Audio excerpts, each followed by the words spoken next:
महायुतीमध्ये जे दावे प्रतिदावे चाललेले आहेत हे जिवंतपणाचं लक्षण आहे, लोकहिताचं लक्षण दिसते असं माझं मत आहे।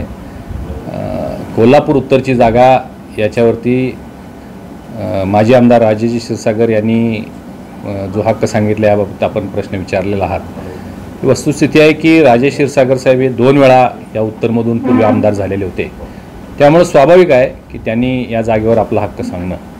परंतु आपल्या सगळ्यांनाच हे ज्ञात आहे की पोटनिवडणुकीमध्ये ही जागा भारतीय जनता पार्टीनं आम्ही ही निवडणूक लढवलेली होती आणि खूप चांगली मतं आम्ही त्या निवडणुकीमध्ये जवळजवळ 80,000 मतं घेतलेले आहेत। त्यामुळं येणाऱ्या विधानसभेमध्ये ही जागा भाजपकडेच असली पाहिजे ही भूमिका आमची आहे।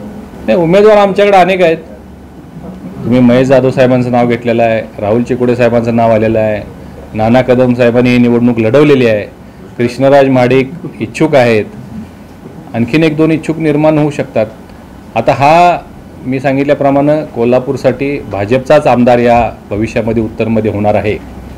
उमेदवारी कोणाला द्यायची हा सर्वस्वी निर्णय हा पक्षाचा असेल।